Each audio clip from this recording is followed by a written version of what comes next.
ಈಗ ನಮ್ಮ ಮನೆಗೆ ಹೊಸ ಪಾಪು ಬಂದಿದೆ, ನಮ್ಮ ಮಗು, ಅದಕ್ಕೆ ಲಿಂಗು ಕಟ್ಟಿಸ್ತಾ ಇದ್ದೀವಿ ಇದನ್ನ. ಇದಕ್ಕೆ ಇದು ಒಳಗಡೆ ಬಿಲ್ಪತ್ರೆ, ವಸ್ತ್ರ ಎಲ್ಲ ಇಟ್ಟು ಈ ಲಿಂಗುನ ನೆನೆ ಮಠದಿಂದ ತಂದಿದ್ದೀವಿ. ಈ ಥರ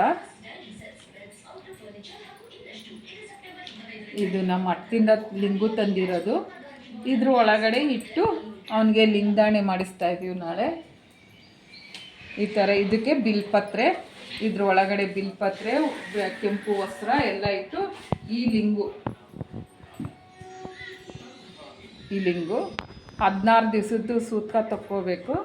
ಆವಾಗ ಲಿಂಗದಾಣೆವೇ ನಾಳೆನೇ ಆಗ್ತಾ ಇದೆ. ಈ ಥರ ಲಿಂಗು ಕಟ್ಸ್ತೀವಿ ನಾಳೆ.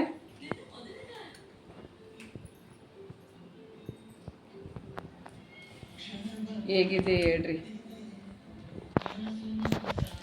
ಬೆಳ್ಳಿದು ಇದು ಮಠದಿಂದ ಕೊಡ್ತಾರೆ. ಮಠಕ್ಕೆ ಹೋದರೆ ಮಠದಿಂದ ಕೊಡ್ತಾರೆ. ಸೈಜು ಸಣ್ಣ ಮಕ್ಕಳಿಗೆ ಸಣ್ಣ ಸೈಜು, ದೊಡ್ಡವ್ರಿಗೆ ದೊಡ್ಡ ಸೈಜ್ ಇರುತ್ತೆ. ನಮ್ಮ ಗಡಿಗೆ ಯಾವ್ದು ಸೈಜ್ ಇರುತ್ತೋ ಆ ಸೈಜಲ್ಲಿ ಲಿಂಗು ಕೊಡ್ತಾರೆ. ಇವಾಗ 16 ದಿವಸ ಮಗು ಇರೋದ್ರಿಂದ ಚಿಕ್ಕದು ತೊಗೊಂಡಿದ್ದೀವಿ. ಇದು ತಂದುಬಿಟ್ಟು ಇದು ನಾಳೆ ಸ್ವಾಮಿಗಳು ಬರ್ತಾರೆ, ಮಠದ ಸ್ವಾಮಿಗಳು ಬಂದು ನಾಳೆ ಲಿಂಗದಾಣೆ ಮಾಡಿಸ್ತಾರೆ. ಲಿಂಗದಾಣೆ ಮತ್ತು ಇದು ತೊಟ್ಲು ಶಾಸ್ತ್ರ ಎರಡೂ ಇದೆ ನಾಳೆ ಪಾಪುದು. ಮತ್ತು ನಾಳೆ ಸುಮ್ಗೆ ಒಂದು ಲೈಟಾಗಿ ತೊಟ್ಲು ಶಾಸ್ತ್ರಕ್ಕೆ ಒಂದು ಹೆಸರಿಡೋ ಶಾಸ್ತ್ರವೇ ಇದೆ ನಾಳೆ ಲಿಂಗದಾಣೆ ಇದೆ. ನೋಡಿ ಚೆನ್ನಾಗಿ ಈ ಥರ ಲಿಂಗು ನೋಡ್ರಿ ಯಾವ ಥರ ಇದೆ ಅಂತ ಹೇಳ್ಬಿಟ್ಟು.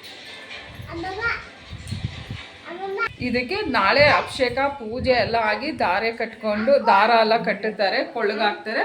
ನಾಳಿದ್ದು ವಿಡಿಯೋ ನಾಳೆ ನಾನು ಕಂಟಿನ್ಯೂ ಆಗಿ ಹಾಕ್ತೀನಿ. ನೋಡ್ಬಿಟ್ಟು ಹೇಗಿದೆ ಅಂತ ಹೇಳಿ ಆಶೀರ್ವಾದ ಮಾಡಿ ಇದಕ್ಕೆ.